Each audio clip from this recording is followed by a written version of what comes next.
സംസ്ഥാനത്ത് അടുത്ത 24 മണിക്കൂറിൽ കാലവർഷം ശക്തിപ്പെടാൻ പോവുകയാണ്. കാലവർഷം എത്തുകയാണ്. ഇപ്പോഴത്തെ സ്ഥിതിയിൽ തന്നെ മഴക്കെടുതി വിട്ടുമാറിയിട്ടില്ല. ആ നിലയ്ക്ക് കൂടുതൽ ജാഗ്രത പുലർത്തണം. വിവിധ ഇടങ്ങളിൽ നിന്ന് ഞങ്ങളുടെ പ്രതിനിധികൾ ചേരുന്നുണ്ട്. കൊച്ചിയിൽ നിന്നും രാഗിൻ കൂടി നൽകും പുതിയ വിവരങ്ങൾ. രാഗിൻ, കൊച്ചിയെ സംബന്ധിച്ചോളം മഴക്കെടുതിയിൽ നിന്നും മുക്തമായിട്ടില്ല. മഴയ്ക്ക് പലയിടങ്ങളിലും നേരിയ ശമനമുണ്ടെങ്കിലും ഈ വെള്ളക്കെട്ട് ഇപ്പോഴും തുടരുന്ന അവസ്ഥയുണ്ട്. കാലവർഷം കൂടി ഇതാ 24 മണിക്കൂറിനുള്ളിൽ വരാൻ പോകുന്നു. കൊച്ചിയിലെ പൊതുസ്ഥിതി എന്താണ്?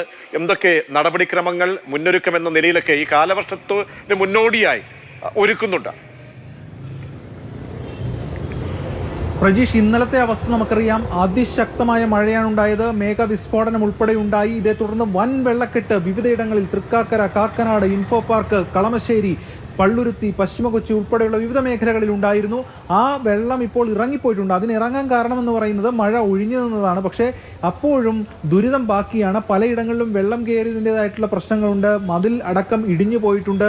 ഇന്ന് രാവിലെ കളമശ്ശേരിയിൽ പോയപ്പോൾ അവിടെ 2 മതിലുകളാണ് ഒരു സ്ഥലത്ത് തന്നെ ഇടിഞ്ഞു പോയിരിക്കുന്നത്.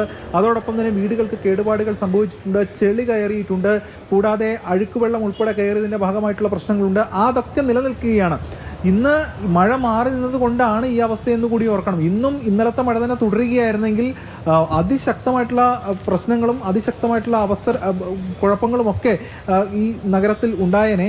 എന്തായാലും ഇപ്പോൾ മഴ മാറി നിന്നിട്ടുണ്ട്. പക്ഷേ അപ്പോഴും മൂടിക്കെട്ടിയ അന്തരീക്ഷമാണ്. മഴ വീണ്ടും ആവർത്തിക്കുകയാണെങ്കിൽ സാധാരണഗതിയിൽ ശക്തി കുറഞ്ഞ ആ നിലയ്ക്ക് അങ്ങനെ പെയ്തു പോയാൽ കുഴപ്പമില്ല. പക്ഷേ ഇന്നലത്തെ പോലെ ഒരു 100 മില്ലിമീറ്റർ മഴയൊക്കെ ഏകദേശം ഒരു 1.5 മണിക്കൂറിനകം കിട്ടുന്ന അവസ്ഥയിലേക്ക് കാര്യങ്ങൾ പോയാൽ അതിശക്തമായിട്ടുള്ള വെള്ളക്കെട്ട് പല മേഖലകളിലും ഉണ്ടാകും. ഇപ്പോൾ എല്ലാവരും പറയുന്നതനുസരിച്ചാണെങ്കിൽ ഇപ്പോൾ നോക്കൂ, ഇനി 2 ദിവസം കൂടി കഴിയുമ്പോൾ സ്കൂൾ തുറക്കുകയാണ്. നഗരങ്ങളിലേക്കും റോഡിലേക്കും ഒക്കെ തന്നെ ഗതാഗതം കൂടുതൽ വർദ്ധിക്കുന്ന ഒരു സാഹചര്യം വരും. അങ്ങനെയൊക്കെ നോക്കുമ്പോൾ എത്രത്തോളം ദുഷ്കരമായിരിക്കും കൊച്ചിയെ സംബന്ധിച്ചോളം ഈ മഴയുടെ തോതൊക്കെ നോക്കുമ്പോൾ കാലാവസ്ഥാ വിദഗ്ധർ പറയുന്നത് മേഘവിസ്ഫോടനത്തിന് സമാനമായ രീതിയിൽ. കാരണം കുറച്ച് സമയം കൊണ്ട് കൂടുതൽ തോതിൽ ജലം എത്തുന്നു, മഴ പെയ്യുന്നു, മഴയുടെ തോത് കൂടുന്നു.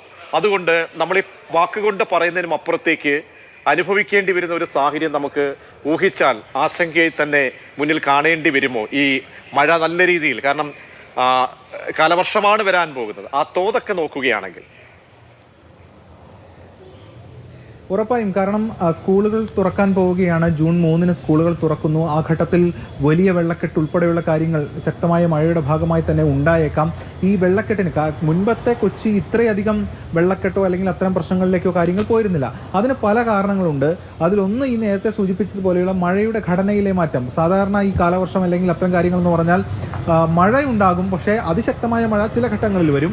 പക്ഷെ മഴ മാറാതെ ഇങ്ങനെ പെയ്തുകൊണ്ടിരിക്കും. ഇപ്പോൾ അതിൽ കൂടുതലായി മേഘവിസ്ഫോടനം ഉൾപ്പെടെയുള്ള കാര്യങ്ങളുണ്ടായിരുന്നു. അതായത് ചുരുങ്ങിയ മണിക്കൂറിനുള്ളിൽ, ചുരുങ്ങിയ നിമിഷത്തിനുള്ളിൽ അതിശക്തമായ കൂടുതൽ മഴ ലഭിക്കുന്നു. അപ്പോൾ അതിൻ്റെ വെള്ളത്തിൻ്റെ ഒരു വോള്യം വളരെ കൂടുതലായിരിക്കും. അങ്ങനെ വെള്ളക്കെട്ടിലേക്ക് പോകുന്നു. ഇതോടൊപ്പം തന്നെ പലയിടങ്ങളിലും ഓടകളൊക്കെ ഇല്ലാതെയായി. മാത്രമല്ല ഈ ഓടകൾ മഴക്കാലപൂർവ്വ ശുചീകരണം എന്ന കാര്യം കൃത്യമായി തന്നെ നടക്കാതെയായി. നമ്മൾ കഴിഞ്ഞ ദിവസവും പലയിടങ്ങളിലും മഴക്കാലപൂർവ്വ ശുചീകരണം നടക്കുന്നത് കണ്ടു. അതായത് മഴക്കാലത്തിന് മുൻപ് ചെയ്യേണ്ട ജോലികൾ മഴക്കാലം കഴിഞ്ഞ് അല്ലെങ്കിൽ മഴക്കാലം തുടങ്ങുന്ന ഘട്ടത്തിൽ തന്നെ അല്ലെങ്കിൽ ആ മുന്നോട്ട് പോകുന്ന ഘട്ടത്തിൽ ചെയ്യേണ്ടി വരികയാണ്. അപ്പോൾ ചെളി കോരി റോഡിൽ വയ്ക്കുന്നു. പക്ഷേ ഈ മഴ വീണ് അതേ ചെളി തന്നെ വീണ്ടും ഈ ഓടയിലേക്ക് പോകുന്നു. അപ്പോൾ എന്തിനു വേണ്ടിയിട്ടാണ് ഈ ജോലികളൊക്കെ ചെയ്യുന്നതെന്ന ചോദ്യം ബാക്കിയാണ്. അപ്പോൾ അത്തരം പ്രശ്നങ്ങളുണ്ട്. മാത്രമല്ല ഈ പല ബിൽഡിങ്ങും കെട്ടിടങ്ങളും ഉൾപ്പെടെയുള്ള വന്നത് കാരണം ഓടകളൊക്കെ ഇല്ലാതെയായി. അതൊക്കെ ശുഷ്കിച്ചു. അപ്പോൾ വെള്ളം മുന്നോട്ട് പോകാനുള്ള ഒരു അവസരമില്ല. അതുകൊണ്ട് ഈ വെള്ളക്കെട്ട് രൂക്ഷമാവുകയാണ്. കഴിഞ്ഞ ദിവസം ഇൻഫോ പാർക്കിൽ ഉൾപ്പെടെ നമ്മളത് കണ്ടിരുന്നു. ആദ്യം അവിടെ ഇൻഫോ പാർക്ക് പറഞ്ഞിരുന്നത് അവിടെ കോഴിച്ചിറ ബണ്ടുണ്ട്, അത് താൽക്കാലിക ബണ്ടാണ് പ്രശ്നമെന്നാണ്. പക്ഷേ ബണ്ട് പിന്നീട് അത് മാറ്റിയിരുന്നു. പക്ഷേ എന്നിട്ടും കഴിഞ്ഞ മഴയിൽ വെള്ളക്കെട്ടുണ്ടായി. അങ്ങനെ പലതരത്തിലുള്ള പ്രശ്നങ്ങൾ നഗരത്തിൽ ഉണ്ടാകാൻ സാധ്യതയുണ്ട്. അത് ഒന്ന് മഴയുടെ ശക്തി കൂടുന്നതാണ്, ഘടന മാറുന്നതാണ്. ഒപ്പം ഇത്തരത്തിലുള്ള വെള്ളക്കെട്ടും ഈ ഓടകളിലെ ശുചീകരണം നടക്കാത്തതും ഓടകൾ ഒക്കെ തീർച്ചയായും രാഗിൻ, എന്തായാലും കൊച്ചിക്കാരെ സംബന്ധിച്ചുള്ള ആശങ്കയാണ് രാഗിൻ പങ്കുവെച്ചത്. അവിടെയുള്ള ആളുകൾ, മാതൃഭൂമി ന്യൂസിനെ കേൾക്കുന്ന ആളുകൾ ശ്രദ്ധിക്കുക. കാരണം നമ്മൾ കഴിഞ്ഞ 2-3 ദിവസങ്ങളിലായിട്ടൊക്കെ അതിന്റെ തീവ്രത കൊച്ചിയിൽ നിന്ന് കണ്ടതാണ് മഴക്കെടുതിയുടെ. അതുകൊണ്ട് സ്വയം നമ്മൾ കരുതൽ സ്വീകരിക്കണം.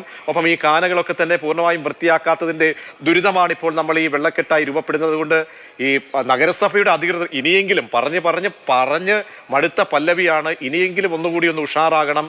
ജനങ്ങളുടെ ജീവനാണ് വളരെ പ്രധാനപ്പെട്ടത്. കുഞ്ഞുങ്ങളുടെ അടക്കമുള്ള സുരക്ഷ നമ്മൾ തന്നെ സ്വീകരിക്കണം. എലിപ്പനി പോലെയുള്ള പകർച്ചവ്യാധി വ്യാധികൾ പടർന്നു പിടിക്കാനുള്ള സാധ്യതയുണ്ട്.